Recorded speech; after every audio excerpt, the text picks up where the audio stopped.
A Critique of Interventionism by Ludwig von Mises. Chapter 6. The Nationalization of Credit. Part 2. Bureaucratic Management or Profit Management of Banking. The poor performance of public enterprises is usually blamed on bureaucratic management. In order to render state, municipal, and other public operations as successful as private enterprises, they should be organized and directed along commercial lines. This is why for decades everything has been tried to make such operations more productive through commercialization. The problem became all the more important as state and municipal operations expanded, but not by a single step has anyone come closer to the solution. Daimler, too, deems it necessary to manage the national banking monopoly along commercial lines, and makes several recommendations on how to achieve this. They do not differ from many other proposals in recent years or from those which under circumstances could have been achieved. We hear of schools and examinations, of promotion of the able, of sufficient pay for employees, and of profit sharing for leading officials.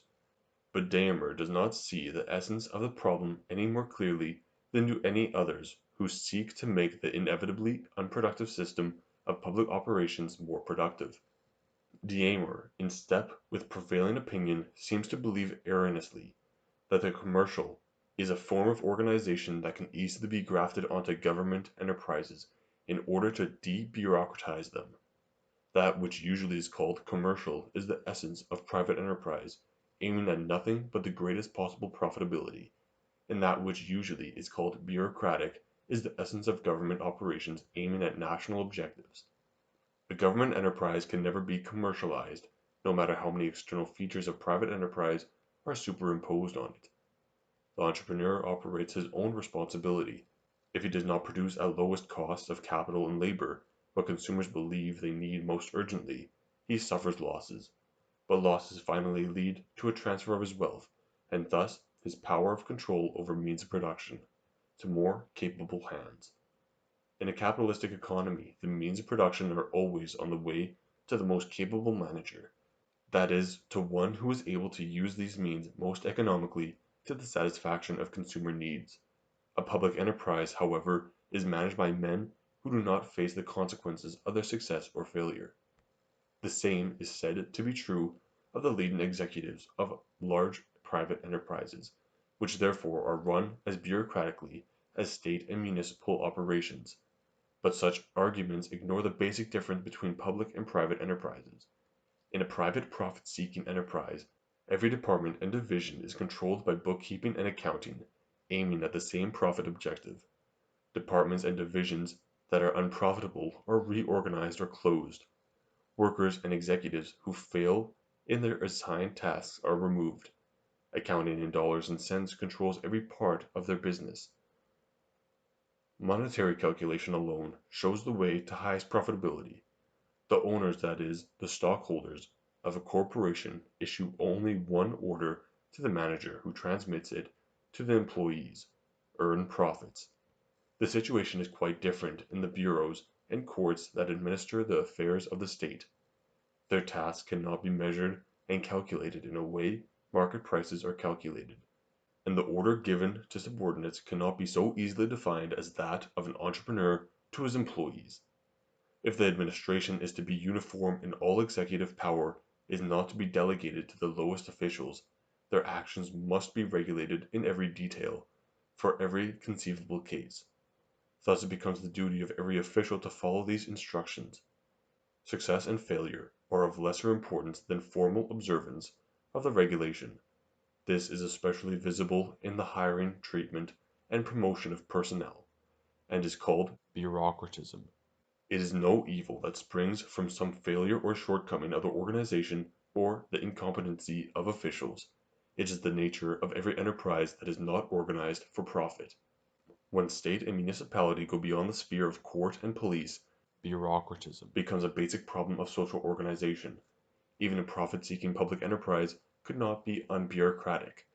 Attempts have been made to eliminate bureaucratism through profit sharing by managers, but since they could not be expected to bear the eventual losses, they are tempted to become reckless, which then is to be avoided by limiting the manager's authority through directives from higher officials, boards, committees, and expert opinions.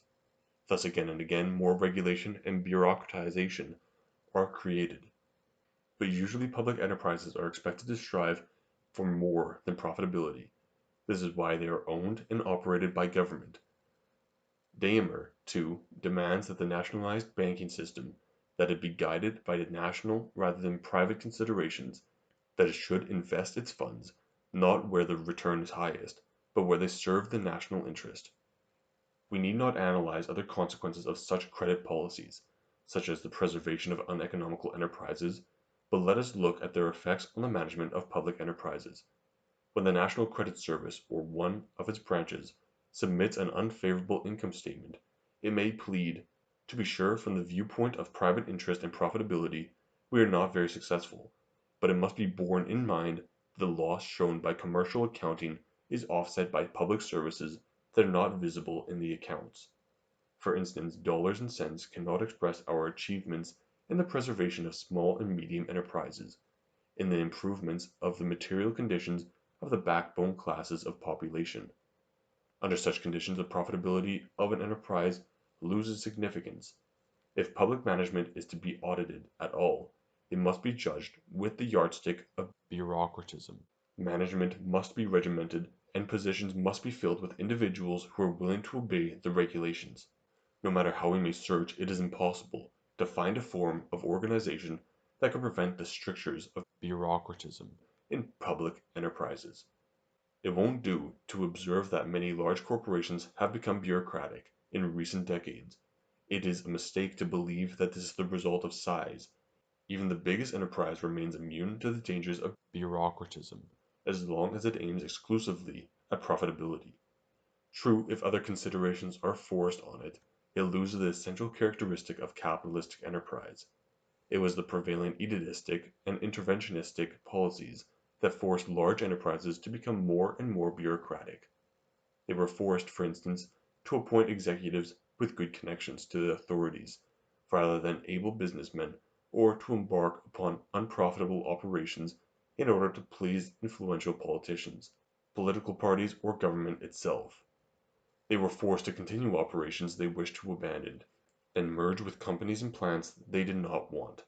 The mixing of politics and business not only is detrimental to politics, as is frequently observed, but even much more so to business.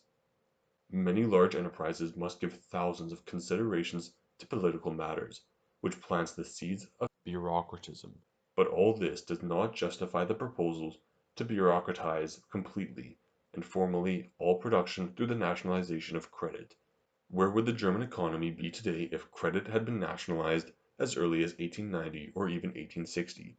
Who can be aware of the developments that will be prevented if it is nationalized today?